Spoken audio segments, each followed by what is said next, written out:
Ashoka bio classes में आपका स्वागत है। आज हम बात करेंगे पुष्पी पौधों में लैंगिक जनन। तो पुष्पी पौधे जिसका नाम है उसी को बोलते हैं आप आवृत बीजी पौधे या इसी को बोलते हैं आप एंजियोस्पर्म। तो पुष्पी पौधों में जो लैंगिक जनन अंग होता है वो पुष्प होता है, जैसा कि ये फिगर दिख रहा है। अब बात करते हैं पुष्प में कौन सा भाग क्या कहलाता है, इसका क्या काम है। तो पुष्प जिस डंठी पे लगा होता है इसको बोलते हैं पुष्पवृंत। पुष्प जिस भाग पे बैठा हुआ है, जिस भाग पर लगा हुआ है उसको बोलते हैं पुष्पासन। पुष्प में सबसे बाहरी परत जो होता है, पुष्प का सबसे बाहरी भाग जो होता है हरे रंग का होता है, जिसको बोलते हैं वाह्यदल। एक को वाह्यदल बोलते हैं, एक फूल में जितनी भी हरे रंग की पंखुड़ियाँ होती हैं उनको बोलते हैं वाह्यदल पुंज। इसके बाद जो फूल का सबसे रंगीन भाग होता है, सबसे अट्रैक्टिव भाग होता है, सबसे अच्छा लगने वाला भाग होता है, इसको बोलते हैं दल। एक पंखुड़ी को दल, एक फूल में जितनी पंखुड़ियां हैं सबको मिला के दल पुंज कहते हैं। तो वाह्य दल और दल पुंज को बोलते हैं सहायक चक्र, क्योंकि ये कीड़ों मकोड़ों को अपनी ओर आकर्षित करते हैं, परागण में सहयोग करते हैं। इसके बाद देख सकते हैं ये पुंकेसर है, एक को पुंकेसर बोलते हैं। ये किसका काम करता है? नर जनन अंग का। एक फूल में एक पुंकेसर को एक संरचना को पुंकेसर और एक फूल में जितने पुंकेसर है सबको मिला के बोलते हैं पुमंग, यानी पुंकेसरों के समूह को पुमंग बोलते हैं। ये किसका काम करता है? नर जनन अंग का। और ये बीच वाला भाग जो है जिसको बोलते हैं स्त्रीकेसर या जायांग, ये किसका काम करती है? मादा जनन अंग का। तो नर जनन अंग से नर युग्मक बनेगा, मादा जनन अंग से मादा युग्मक।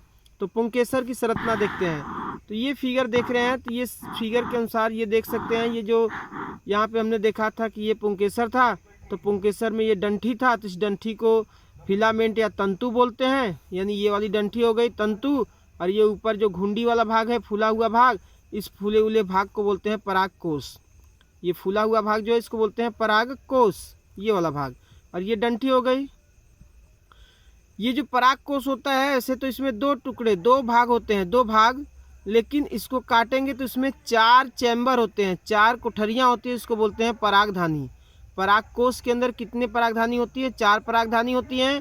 और इस परागधानी में क्या बनते हैं? परागकण। परागकण बनते हैं, जैसा कि ये फिगर दिखाया गया है, ये परागकण बनते हैं।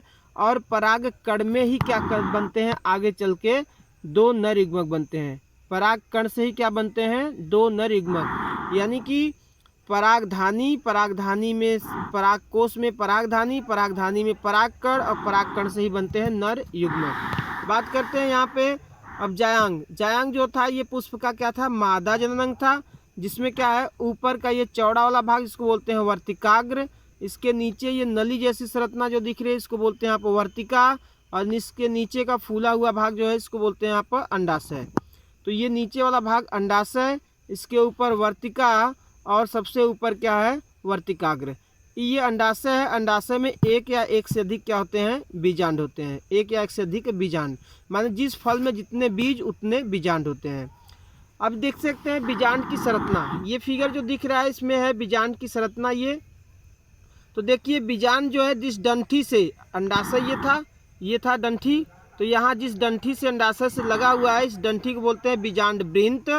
और बीजांड, चूंकि ये गोल वाला भाग बीजांड है, बस गोल ये बीजांड है, ये तो डंठी है, तो बीजांड जो है इस डंठल से, यानी बीजांड ये है और बीजांड वृंत ये है, तो बीजांड जो है इस डंठल से यहाँ पे जुड़ा हुआ है। तो बीजांड वृंत जो है बीजांड के जिस भाग से जुड़ा है इसको बोलते हैं नाभिका। अब देखिए यहाँ पे बीजांड चारों बगल से घिरा हुआ है, चारों बगल से घिरा हुआ है, जहाँ पे खुला है, तो जहाँ से खुला है इसको बोलते हैं बीजांड द्वार। बीजांड चारों तरफ से घिरा है, जिस भाग से खुला उसको बोलते हैं बीजांड द्वार। सामने का ये दोहरा परत है जिससे ये बीजांड घिरा हुआ है, इसको बोलते हैं अध्यावरण। बीजांड द्वार के विपरीत दिशा में, यानी बीजांड द्वार नीचे है तो उल्टा विपरीत दिशा में क्या होता है? निभाग। और बीजांड का ये अधिकांश खाली भाग कहलाता है बीजांड काय। अब जब बीजांड काय, और ये इसके अंदर देख सकते हैं ये 7 कोशिका और 8 केंद्रक वाली संरचना होती है, इसको बोलते हैं भ्रूण कोश। 7 कोशिका और 8 केंद्रक। कितनी कोशिका है? 3 3 6 1 7 कोशिका, लेकिन 8 केंद्रक। तो 7 कोश की 8 केंद्र की संरचना क्या कहलाता है? भ्रूण कोश। अब भ्रूण कोश में देख सकते हैं बीजांड द्वार की और नीचे की 2 कोशिकाएं जो है, इन दोनों कोशिकाओं को बोलते हैं सहायक कोशिका, और बीच में जो बड़ी वाली कोशिका उसको बोलते हैं अंड कोशिका।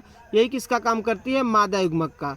ये किसका काम करेगी? मादा युग्मक का। बीच में एक कोशिका लेकिन 2 केंद्रक है, जिसको बोलते हैं ध्रुवीय केंद्रक। तो इसको बोलते हैं ध्रुवी केंद्रक।